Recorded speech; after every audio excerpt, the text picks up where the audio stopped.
you know, there are like 6 cameramen behind you as you jump out of that bed. So there's ADs and the boom guy. Oh, Max, yeah, me and Max are real close now.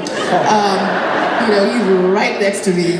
So, you know, it was just, at the end of the day, it was like, now I'll do it anytime, whatever, you know, done that. So it actually was a bonding experience, you know, it really was, ultimately. I mean, I walked in the room at first and I was like, you know, and I realized there were going to be all those people in there because I kind of thought it would just be like 2 people, and it was like 8, you know. But, you know, it was fun. I mean, me and Tom, the gentleman who plays Jesus, we know we'd been hanging out with him for a little while, actually. So, you know, we'd hung out with him socially, and we'd been joking about it. And I was like, I can't believe this is the first scene I'm doing with you. He's like, oh, darling. No, he's British. He's all like, oh, don't worry about it, darling. I'm like, yeah, you say don't worry about it. And, you know, he was like, then like, the last time I saw him before we shot, he was like, so I'll see you in bed. So we just kept it really light and fun. And, you know, it was, you know, I had my little shock moment where I considered, when I was in the other room getting prepped, I considered jumping out the window and running down the street. I was like, I can do this, I can do this. But it was fun, it was fun. It was very bonding, and ultimately we had a great time that evening.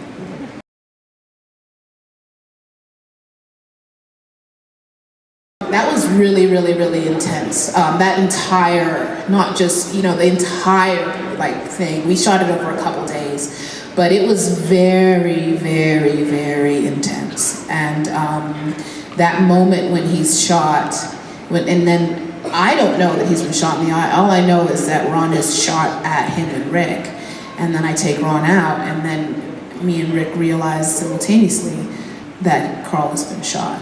And it was so intense because turning around, looking at each other, and, you know, basically Andy played it so beautifully that he kind of looks up at me like, what are we gonna do? Like, just in shock and horror. And then I turn around and start to run, and he picks up Carl, and we just know what we're gonna do. We're gonna run to Denise.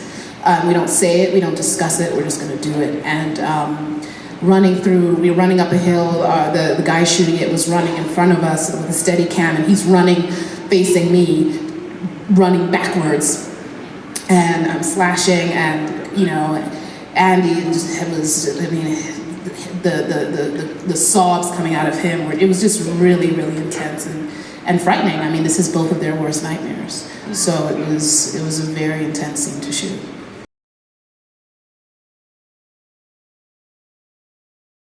You're very, very, very easy about how our characters connect that I cannot explain.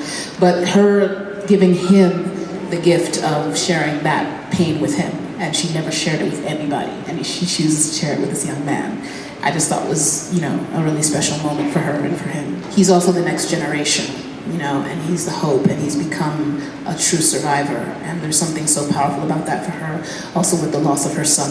So I think there's something very connected to that.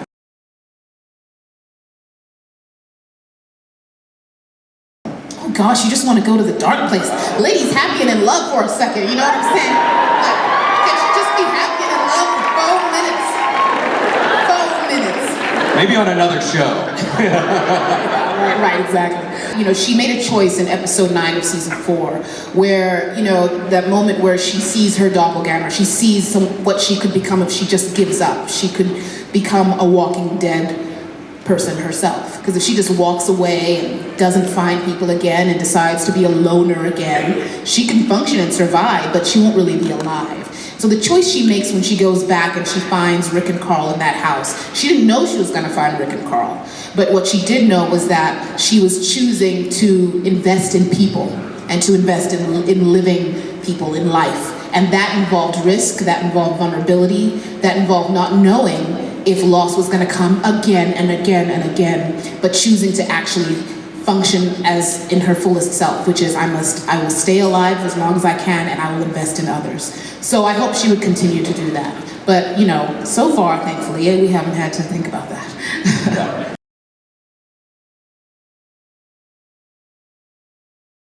I was really enjoying watching the episode that just aired. And there was tons of humor in that episode. I was enjoying it so much, and like in so many ways I was laughing, and then it got, you know, some dark things happened at the end.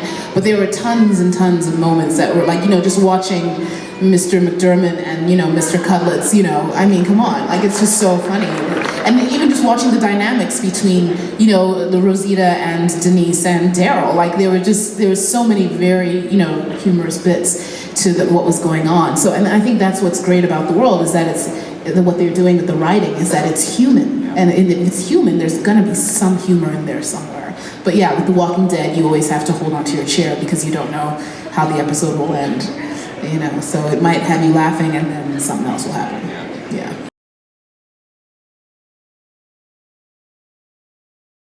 It really is a family, you know, and I think our relationships have just gotten stronger over the years as friends, as family. You know, you have a trust, you have an unspoken way of working together that's just seamless, and you get each other and you understand how to work with each other. So it's actually, it's interesting because the other times I've stepped into, you know, whatever sort of relationships my characters were in, I was meeting them that day or like a week before. So, but it's interesting when you're like, yeah, you already have a degree of friendship and trust between yourself and whoever you're dealing with. It's already family. It's already very. It's a great starting point for anything like that, because we already get each other, know each other, trust each other, and are willing to step into whatever our characters need from each other. So it's the best scenario, honestly.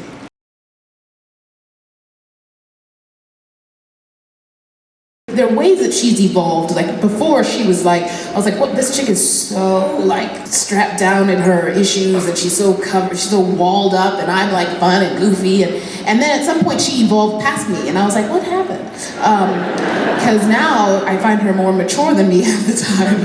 You know, there are ways in which she's, you know, she's very cool-headed, and I don't know if anyone would describe me that way. So I'm learning from her.